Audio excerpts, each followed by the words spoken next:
Hey guys, what's going on? It's Christian. So I have something fun to share with you today. This has been coming up a lot at the Click Cartel Academy recently, and I wanted to chat with you about it because I'm figuring that if the members are having this issue, there's a really good chance that you might be too.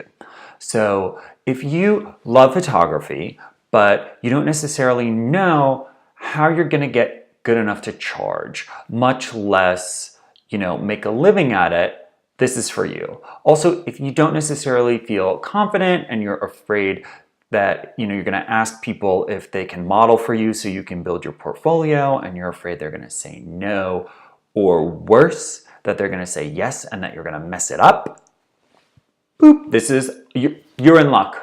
I got a process for you. It's going to help you become a better photographer. You're going to gain confidence. You're also going to make images that your clients are going to love to pay you for. Now, sidebar. I know photography, when you're starting out, seems really overwhelming. Like there's just so much to learn, and off-camera flash and all this stuff and all this technical, right? And there's just information coming at you all the time. And when I was first starting out, I loved learning it all. But it gets a little haphazard. You're like, oh, let me learn this here, let me learn that there. And, if you do it kind of haphazard like that, what happens is it takes a long time for you to get good enough that you're actually delivering something great for your clients. And so when you actually practice systematically, you can get good relatively quickly. The thing is that you don't actually have to know everything about photography before you can start charging. And just to prove that to you, I know photographers who've made six figures every year for the past decade who don't know things that I'm like, oh really? Like how to use strobes. And I'm like, you're making $250,000 a year and you don't know how to use the strobe? And the thing is, they're great photographers, they stay in their lane, they deliver consistent and quality work for their clients, and that's really what's important. Is you only have to be able to give your clients a great product. And so if you're, let's say, a headshot photographer, no diss to headshot photographers, I've done headshots before and I love doing them. If you're a headshot photographer, you don't need to know everything. If you're a portrait photographer, you don't need to know all this stuff about, like still life. And let me just break it down for you like this. You don't necessarily have to know how to shoot a yellow diamond, right? That's a thing unto itself. But we get all haphazard and we think we need to know everything. You just need to know enough that you can deliver images that your clients will love. Okay, so how are we going to do that? I'll tell you right after this test. Here you go. Okay. This is the test that I ask people in the academy. As I say, imagine you've been in business for a couple of years, and what that means is you've been making six figures in your photography for a couple of years. Okay, now think about your photographic skill at that point. A couple years in, you're a pro, you're making good money. What's your skill level? That's a 10 on a scale of 0 to 10. 0 being like, what's a camera? I don't understand. So rate yourself. Where are your skills currently? If you would rate yourself as, I should wait for you to rate yourself. I'll wait. Okay, good. You get a number? Good. If you're a 6 or below, this one's for you. You definitely need to take notes. Now, even if you are an established photographer and you've been doing this for a while, this process is really good still because it's going to help you branch out and stay passionate about creating. What happens a lot of times is that people kind of keep doing a thing that works and they don't really spice it up. And then all of a sudden they're like, oh, I keep doing the same thing over and over again. It's like, well, get ready. This is going to help you. Okay. First thing to do, collect images that you would love to be able to make and your clients would love to have. All right, that's the key component. Is the first thing you're going to do is you're going to find images that are in that sweet spot. So it's images you would love to make and images your clients would love to have. Now, a hobbyist is a person who basically makes images for themselves, and that's their kind of fun thing, and that's great. Maybe they sell some, but a professional is someone who uses their skill and passion to co-create with their clients, whether the client knows it or not. You're using what you have as a way to boost your product, your creativity, but it's also in service of others. So it's not purely for you. Okay, so you're going to find these images that are in the sweet spot, and you're going to put them in your swipe file, also referred to as your inspiration folder. So it's a collection of these images that you love and you'd love to be able to make for your clients and they would love to have. Great. Now, the next thing you're going to do is pick like one-ish, maybe 2 or 3 images that are kind of the top images. These are going to be the target images. I would say one at a time is your target image. You're going to say, I love this image and I would love to be able to make it for my clients. And you're going to learn how to dissect that image and then recreate it for your portfolio and your clients. So the first thing to do in that, we're at the 3rd step now, because you've already created a swipe file of the images and you've picked the image. Now you're going to research how to make that kind of image. It can be a little tough if you don't know what to put in. If you don't know what you're looking for, you might not know what that image is necessarily called. And the goal of this research is to find written and video tutorials that explain how to do it. Here's a little pro tip. Well, there's a good pro tip coming later, but here's a little, what I would do. Ask Facebook groups. Post the image in a Facebook group and say, hey guys, does anybody know a tutorial on how to make an image exactly like this? Let me tell you, Facebook group, they're going to tell you about it. And they're going to say, yep, that's blah, blah, blah, blah, blah, blah. You get an answer like that. Be resourceful, go to your Facebook groups, get that done. All right.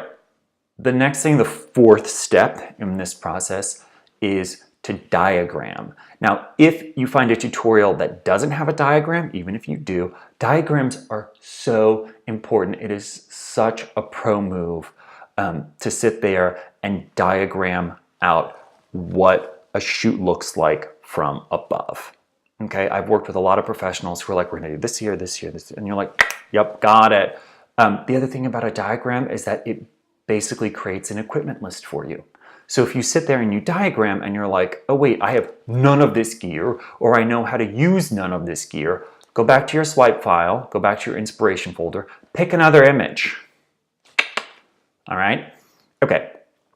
Now, when you're diagramming, when you're sitting there and you're basically going through and doing a mental rehearsal on paper of how this works, what I want you to do is work from the camera out, okay?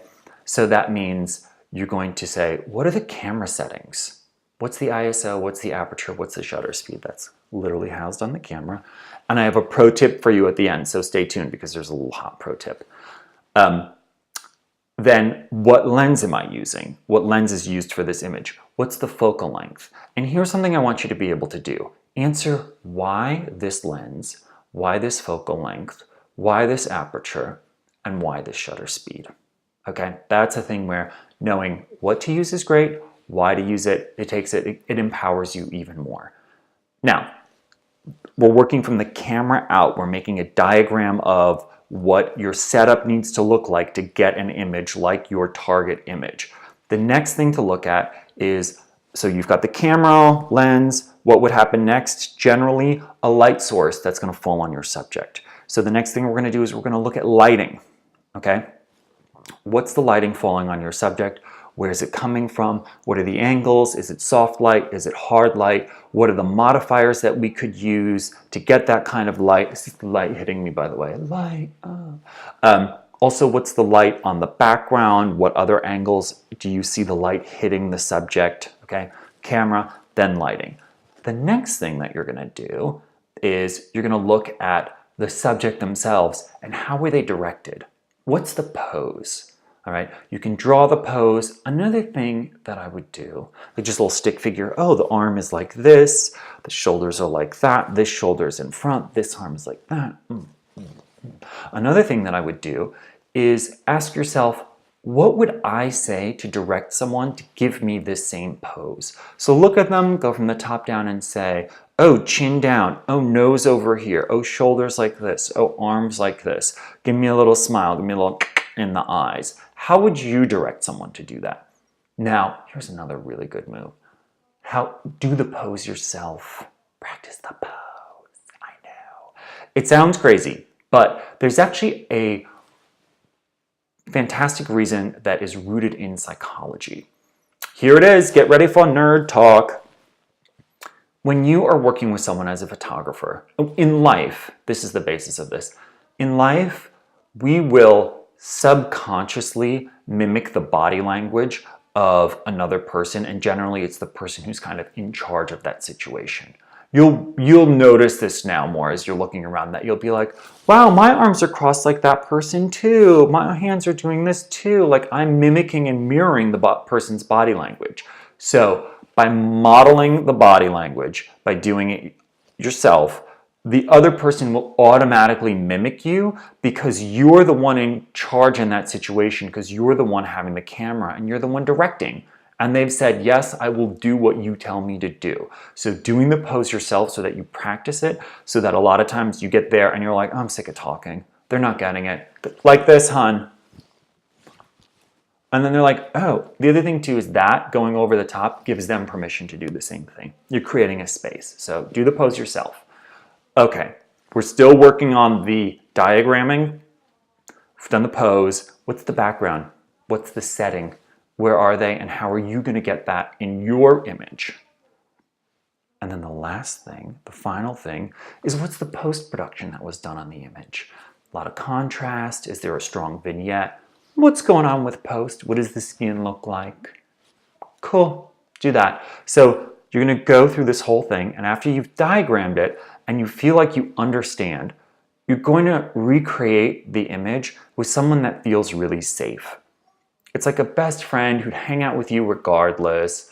You know, this is how you do it, so that you're just working on the mechanics. You're just like getting the settings, getting the lighting right, practice, practice, practice. It's not about really trying to get an amazing product. It's about sitting there and doing the process, because there is really something about doing the whole process from start to finish a couple times that every time you go through, you're like, wow, I got better. Wow, I got better. So hopefully you're like, ooh, yeah, look at me getting better. And then as you do get better and better, and you get closer to the target image, that you started with, you can start introducing this as an option to your clients, because you know that you can reliably recreate it because you've done it a couple times. You've broken it down, you know all the components, you know why they work, and you've been able to recreate it yourself. And this is really empowering, because you have this amazing image that you're like, yeah, this was great. My clients are going to love it. I'm going to love being able to do it. And then look at, through breaking it down, really diagramming, working on the steps, learning it, and then practice, practice, practice. Before you know it, boom, you're great. There you go. You're going to be like, yeah, I can do that. Let's do this. And you're even going to be able to suggest to your clients, why don't we do something like this? They're going to go, ooh, yeah, great.